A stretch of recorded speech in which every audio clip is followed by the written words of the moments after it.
Bulletin की शुरुआत करेंगे, लेकिन उससे पहले आपको बता दें कि मुख्यमंत्री योगी आदित्यनाथ लाइव हैं। क्या कुछ कह रहे हैं आपको सुनाते हैं। जल्दी बनेगा। भारत के अंदर जो सामर्थ्य है,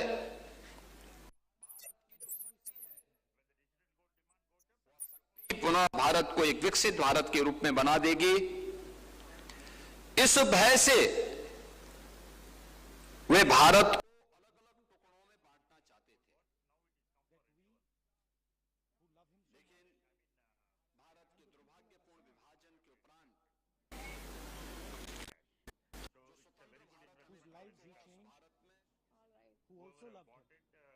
गृह मंत्री के रूप में और देश के उप प्रधानमंत्री के रूप में लौह पुरुष सरदार वल्लभ भाई पटेल जैसा एक सशक्त नेतृत्व भारत को प्राप्त हुआ और उन्होंने उस समय अपनी सूझबूझ से भारत के अंदर 563 देशी रियासतों को भारत गणराज्य का हिस्सा बना करके भारत की एकता को मजबूती प्रदान किया। उस समय की 2 रियासतें गुजरात राज्य की जूनागढ़ और उस समय के आंध्र प्रदेश के हैदराबाद, ये 2 रियासतें ऐसी थी जो भारत गणराज्य में शामिल होने में आनाकानी कर रही थी। उनको भी उन्होंने बड़ी चतुराई के साथ, बड़ी सूझबूझ के साथ एक रक्तहीन क्रांति के माध्यम से भारत गणराज्य का हिस्सा बनाया।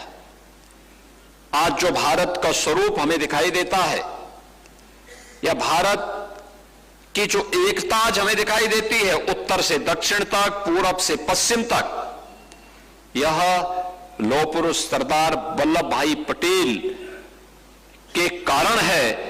और इसलिए उनकी प्रति कृतज्ञता ज्ञापित करने के लिए उनकी जन्म जयंती को प्रधानमंत्री मोदी जी ने राष्ट्रीय एकता दिवस के रूप में आयोजित करने का निर्णय लिया। आज लगातार एक तरफ भारतीय जनता पार्टी और भारतीय जनता पार्टी से शासित केंद्र और राज्य सरकारें पूरे देश के अंदर एक भारत श्रेष्ठ भारत के इस अभियान को आगे बढ़ाने का कार्य कर रहे हैं। भारत की एकता के लिए, भारत की अखंडता को सुनिश्चित करने के लिए, भारत की सुरक्षा को सुनिश्चित करने के लिए, भारत को दुनिया की एक बड़ी ताकत के रूप में बना करके विकसित भारत की संकल्पना को पूरा करने के लिए पूरी ताकत के साथ आगे बढ़े हुए हैं। लेकिन वहीं बहुत सारे ऐसे तत्व भी हैं, राजनीतिक दल भी हैं, जो अंग्रेजों के द्वारा जो साजिश की गई थी, फूट डालो राज करो, उसको अंगीकार करके लगातार इस अभियान में लगी हुई है। आप देख रहे होंगे, कांग्रेस हो, समाजवादी पार्टी हो, या इंडी गठबंधन से जुड़े हुए जितने भी दल हैं, वे अपने अपने राज्यों में लगातार इस प्रकार के कार्य को कर रहे हैं। जाति विद्वेष के आधार पर समाज को लड़ डालना, सोशल मीडिया अकाउंट पर फेक प्लेटफॉर्म पर फेक अकाउंट बना करके आपस में जातीय द्वंद्व को खड़ा करने की साजिश करना,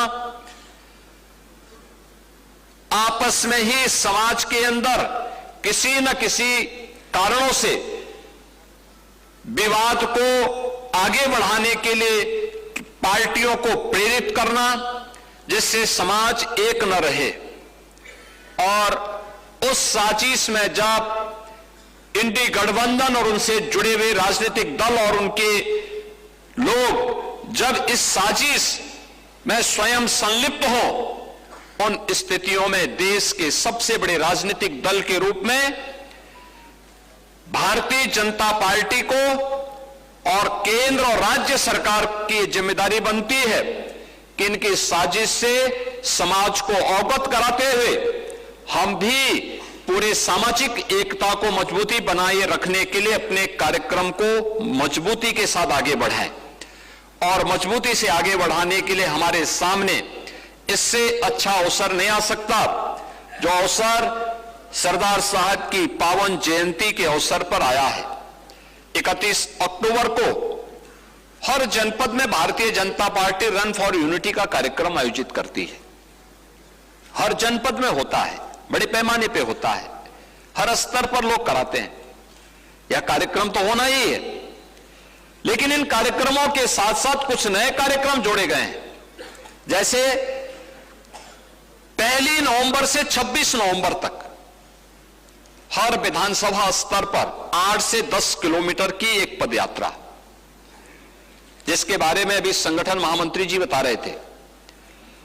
यह हमारे विधायक के लिए भी और जिन विधानसभाओं में हमारी स्थिति कमजोर रही है उन विधानसभाओं में भी सक्रिय होने की दिशा से समाज के विभिन्न तबकों को, इसमें आर्मी से जुड़े हुए रिटायर्ड लोगों को भी आप बुला सकते हैं, इसमें हमें अन्नदाता किसानों को भी हम जोड़ सकते हैं, श्रमिकों को हम जोड़ सकते हैं, भारतीय जनता पार्टी और उससे जुड़े हुए आनुषंगिक संगठनों को इसके साथ हम जोड़ सकते हैं, एनएसएस, एनसीसी, स्काउट गाइड और इनसे जुड़े हुए तमाम अन्य संगठन भी इस कार्यक्रम का हिस्सा बने।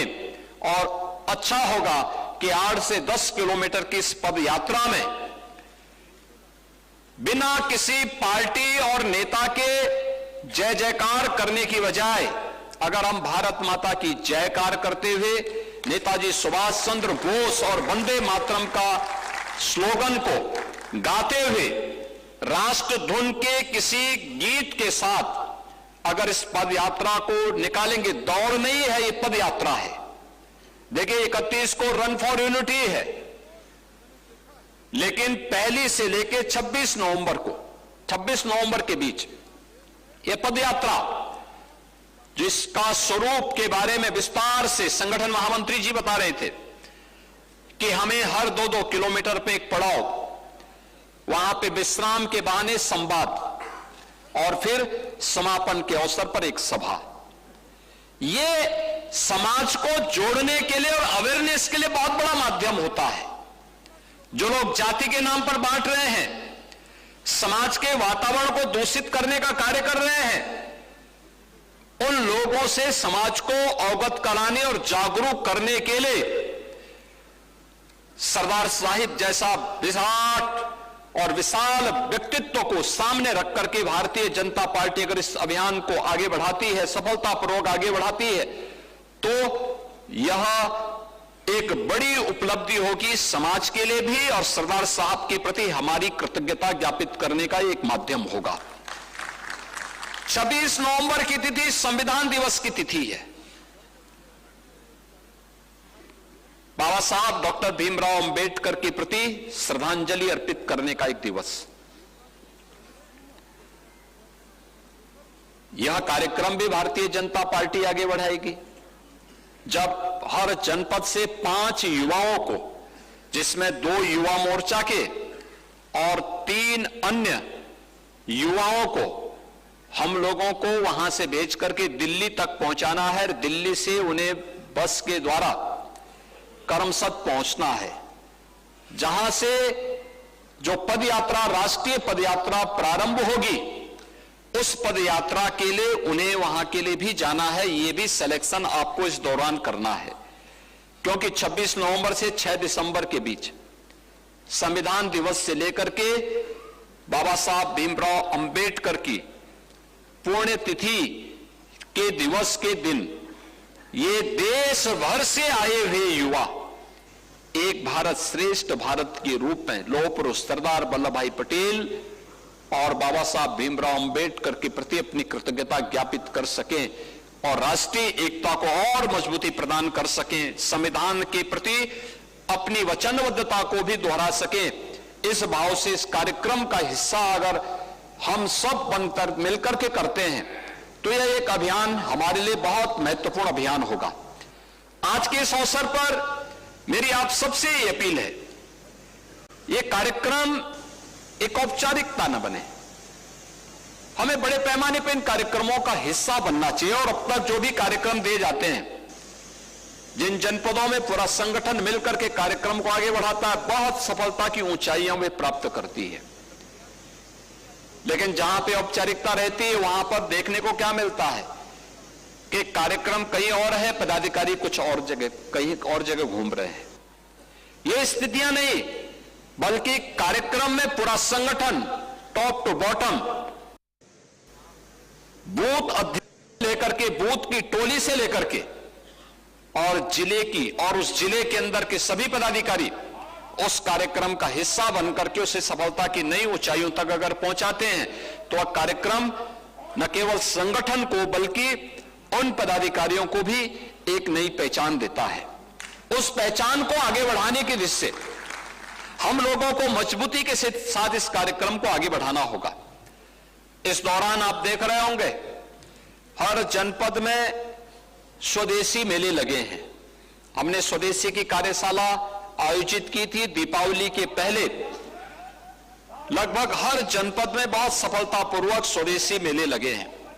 कुछ जनपदों में आज, और मेरा आग्रह होगा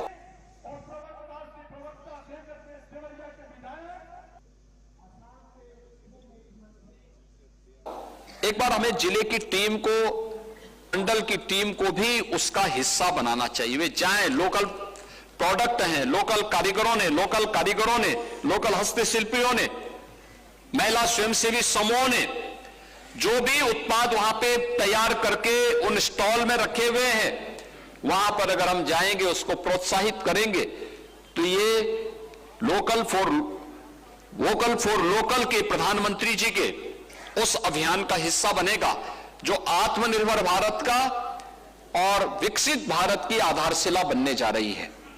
ये विकसित भारत हम सबका शताब्दी संकल्प है। हर भारतवासी का शताब्दी संकल्प बनना चाहिए। भारतीय जनता पार्टी या भारत के प्रति श्रद्धा भाव रखने वाले हर भारतीय का संकल्प बनना चाहिए। अगर हम सब इस संकल्प का हिस्सा बनते हैं और इसे सफलता की नई ऊंचाई तक पहुंचाते हैं, कोई कारण नहीं कि आने वाला समय, जैसे आपने देखा होगा कि 1946-47 में जो ब्रिटेन और जो अंग्रेज भारत को विभिन्न टुकड़ों में बांटना चाहते थे, भारत की अखंडता को चूर चूर करना चाहते थे, उन्होंने अपने लगभग 200 वर्षों के शासनकाल में भारत के अंदर जिस प्रकार की तबाही मचाई थी, आपने देखा होगा जब ये देश अपनी आजादी के 75 वर्ष पूरा कर रहा था, उस समय प्रधानमंत्री मोदी जी के नेतृत्व में भारत उस ब्रिटेन को पिछाड़ करके दुनिया की चौथी बड़ी अर्थव्यवस्था बन रहा था। यह है भारत की उपलब्धि।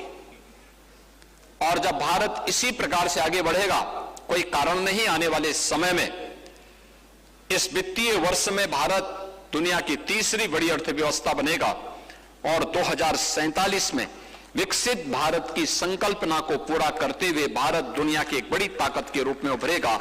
यह तभी पूरा होगा जब हम सब मिलकर के इस अभियान का हिस्सा बनेंगे। इसमें एक एक गतिविधि, एक एक कार्यक्रम का अपना महत्व होता है। स्वदेशी का भी उसमें अपना महत्व है। दीपावली के अवसर पर भी अगर आप कहीं जाएं या अपने घर के लिए खरीदारी करेंगे, कल धनतेरस है, कल भी खरीदेंगे, हमारा प्रयास होना चाहिए कि घर में जो भी हमारे मार्केट में, हमारे प्रदेश में, हमारे देश में हमारे कारीगरों ने, हमारे हस्तशिल्पियों ने तैयार किया है, बनाया है, वही खरीदें। कि अतिथि को देने के लिए जा रहे हैं तो उसी को दें जो लोकल स्तर पर हो, वो मिट्टी का हो, गोबर का हो या किसी भी अन्य स्थानीय कारीगरों ने, हस्तशिल्पियों ने, जिसने भी, सभी प्रदेश भर से आए हुए सभी पदाधिकारी और कार्यकर्ताओं का स्वागत करता हूं। आप सबको दीपावली और आने वाले उन सब पर और पर्व और त्योहारों की हृदय से बधाई और मंगल में शुभकामनाएं आप सबके प्रति देते हुए वाणी को विराम देता हूं। धन्यवाद। जय हिंद। मित्रों, वंदे मातरम के पूर्व मैं पश्चिम और ब्रज के